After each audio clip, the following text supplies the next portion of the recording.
Zee TV news కి స్వాగతం. ప్రభుత్వం సదుద్దేశంతో చేపట్టిన సదరం సర్టిఫికెట్ల మంజూరును చిలకలూరిపేట సర్కార్ దవాఖానా ప్రభుత్వ వైద్యులు తూట్లు పడుతున్నారు. సదరం సర్టిఫికెట్ల మంజూరును తమ ఆదాయ వనరుగా మార్చుకుంటున్నారు. పైసలు ఇస్తేనే అంగవైకల్యం నిర్ధారిస్తామని, ధృవీకరణ పత్రం మంజూరు చేస్తామని వైద్యులు, వైద్యేతర సిబ్బంది తెగేసి చెప్తున్నారు. ముడుపులు చెల్లించిన వారు ఎంత మొత్తుకున్నా వారిపై దయ చూపడం లేదు. అడిగినంత ఇవ్వలేమని, పెద్ద మనసుతో ఆదుకోవాలని ప్రాధేయపడుతున్నా వారి మనసు కరగడం లేదు. కొన్ని చోట్ల ఈ వ్యవహారంలో బహిరంగంగా బేరసారాలు జరుగుతుంటే, మరికొన్ని చోట్ల చాప కింద నీరులా వైద్యులు, వారి కింద పనిచేసే సిబ్బందితో తమ జేబులు నింపుకుంటున్నారు.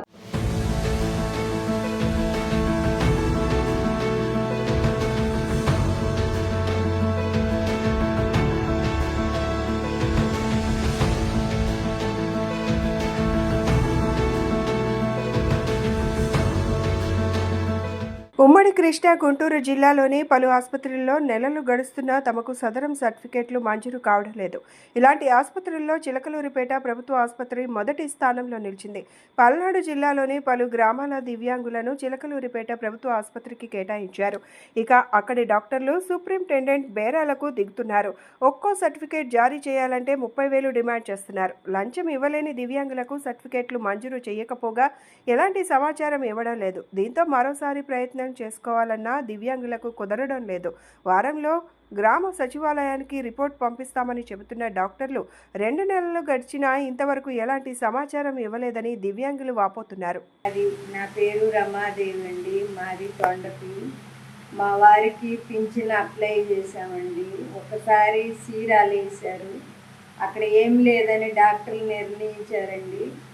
తర్వాత శ్రీకాకుళం వేశారండి. మేము అంత దూరం వెళ్ళలేకపోయాం. మూడోసారి చిలకలూరిపేట వేశారండి. అక్కడికి వెళ్ళాము. మీకు సచివాలయం పంపిస్తామన్నారండి. ఇంతవరకు పంపించలేదండి. మాకు పింఛన్ లేదండి. ఆయనేమో కదలలేని పరిస్థితి అండి. ఎవరైనా లంచం అడిగారమ్మా? లంచం అడిగారు కానీ మేము ఇవ్వలేదండి. ఎవరు అడిగారు? ఏ హాస్పిటల్? చీరాల డాక్టర్ గారు అడిగారు కానీ మేము ఇవ్వలేదండి. ఎంత అడిగారమ్మా? మీరు ఎంత ఇవ్వగలుగుతారు అన్నారు. మేము ఇవ్వలేమండి ఎంతైనా అన్నాం. ఇట్లా సదరానికి పెట్టుకున్నాము. చిలకలూరిపేట ఇచ్చారు. ఆ సదరం సర్టిఫికేట్ సంతకాలు పెట్టకుండా ఈ మామూలు పట్టకుండా పంపించాడు. మళ్ళీ పోయి అడిగితే 40,000 డబ్బులు అడిగారు. ఎవరు? ఆ డాక్టర్ గారు 40,000 డబ్బులు అడిగితే మేము ఇవ్వలేమండి, 5,000 ఇస్తాము అన్నాము. అంటే 5,000 కాదు 40,000 ఇవ్వాల్సిందంటే మేము ఇవ్వలేమన్నాం. అది అన్నేం చేయలేదు, వదిలేసాడు. మళ్ళీ మేము సదరానికి పెట్టుకోవడానికి మేము వచ్చామండి. వస్తే మళ్ళీ అతనే పిలిచి ఇచ్చాడు, కాగితం ఇచ్చాడు. అదేం మన పని చేయలేం. మళ్ళీ మనకి ఈ ప్రభుత్వం వచ్చినాక మేము ఇట్లా పెట్టుకుందామని ఇచ్చాము. ఇచ్చాము అక్కడ మండలంలో ఇచ్చాము. కొత్త ఏం వదలలేదు అన్నారు. మరి ఏం చేయాలి? మా అబ్బాయికి మీరు చూడండి. 2 మనుషులు రోజు ఆ అబ్బాయికి చాటింగ్ చేస్తూనే ఉన్నాం. మాకు ముసలాళ్ళం అయ్యాము. మాకు ఆర్థిక ఉంది. ఏం చేయాలి చెప్పండి మీరే. ప్రభుత్వ డిజిటల్ విధానంలో సర్టిఫికెట్లు సకాలంలో మంజూరు అవుతున్నాయని చెబుతున్నప్పటికీ వాస్తవంలో పరిస్థితి అందుకు భిన్నంగా ఉంది. సదరం పోర్టల్లోని సాంకేతిక సమస్యలు, మెడికల్ క్యాంపుల్లో జరుగుతున్న జాప్యం, వైద్యుల గైర్హాజరు, కొందరు వైద్యులు, వైద్యేతర సిబ్బంది చేతివాటం వికలాంగులకు ప్రాణ సంకటంగా మారుతోంది. ఇలా రాష్ట్ర వ్యాప్తంగా 6 లక్షల మంది దివ్యాంగులు సదరం సర్టిఫికెట్ల కోసం ఆసుపత్రుల చుట్టూ తిరగాల్సి వస్తోంది. నేను ఇక్కడ సచివాలయంలో పెట్టుకున్నా సదరం సర్టిఫికేట్ పెట్టుకున్నా పింఛన్. కానీ పెట్టుకుంటే అక్కడ గవర్నమెంట్ హాస్పిటల్కి గుంటూరు వేసారండి. అక్కడ పోయిన తర్వాత డబ్బులు అడిగారు. ఎంత అడిగారు? డబ్బులు 10,000 అడిగారండి. అడిగితే మేము ఇవ్వలేమని చెప్పాం. మా దగ్గర లేవండి, కాబట్టి మేము లేని వాళ్ళమే అని చెప్తే సరే పెడతాం లేదు అమ్మ వచ్చిందని చెప్పారు. అక్కడ పోయి ఇంకా హాస్పిటల్ తిరిగి పూర్తి చేసాం. చేసిన తర్వాత 10 రోజులకు 20 రోజులకు సచివాలయానికి వచ్చిందమ్మ నీకు పొమ్మన్నారు. అక్కడ నుంచి ఇంక సచివాలయానికి వస్తే అక్కడికి వస్తే అమ్మ ఏం లేదు, నీ కళ్ళు 2 బాగానే ఉన్నాయి అని చెప్పారు వాళ్ళు. ఇంక రాట్లా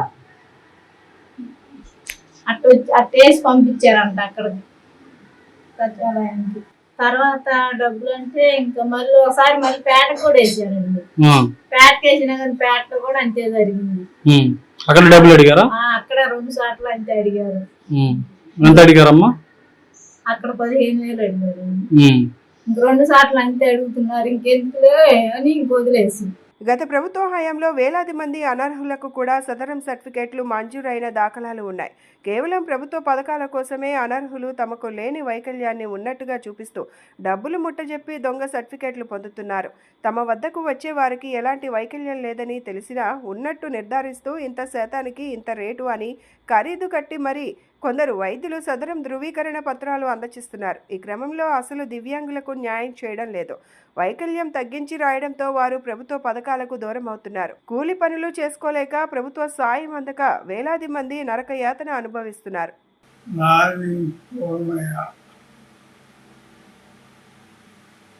ఏం చేస్తారు?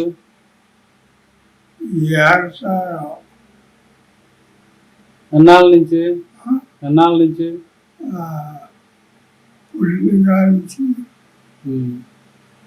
ఏ ఊరు? చిలకలూరిపేట ప్రభుత్వ ఆసుపత్రిలో వైద్యుల తీరు ప్రజాప్రతినిధులను సైతం ఆందోళనకు గురిచేస్తోంది. స్వయంగా ఎమ్మెల్యే ఆఫీసు సిబ్బంది చెప్పినా డాక్టర్లు ఆలకించడం లేదు. ఎవరు లంచం ఇస్తే వారికే సర్టిఫికేట్ అనే చందంగా తయారయ్యారు. సుదూర ప్రాంతాలు తొండపి, రుద్రవరం, గణపవరం గ్రామాల నుంచి చిలకలూరిపేట ప్రభుత్వ ఆసుపత్రికి వెళ్లిన దివ్యాంగులకు డాక్టర్లు చుక్కలు చూపిస్తున్నారు. సదరానికి సర్టిఫికేట్ పెట్టారు, అప్లై చేశారా? పెట్టామండి. పెట్టి నూజిడి హాస్పిటల్ పెట్టారండి, గవర్నమెంట్ హాస్పిటల్. ఆడికి పోయాము. ఆడికి పోతే మీ ఊరికి వచ్చి పోండి అన్నాడు. ఊరికి రాలేదండి. పెట్టి కూడా చాలా రోజులు అయింది. మిమ్మల్ని లంచం అడిగారా? నేను వచ్చి బండిలో కూకున్నా. మరి మా అల్లుడను మా అబ్బాయి పోయారండి. మరి అడిగారో లేదో నాకైతే తెలియదు. ఇంకా ఇప్పుడు వచ్చిందా మరి సర్టిఫికేట్? రాలేదండి. ఎన్నాళ్ళు అవుతుంది మీరు పెట్టి? మేము పెట్టి కూడా ఎందుకు కావట్లేదండి, సంవత్సరం అవుతుంది.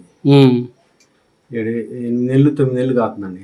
వైకల్యం నిర్ధారించే సర్టిఫికేట్లు ఇవ్వకపోగా డబ్బులు ఇస్తేనే వస్తుందంటూ కొందరు ఏజెంట్లను నియమించుకొని దందా కొనసాగిస్తున్నారు.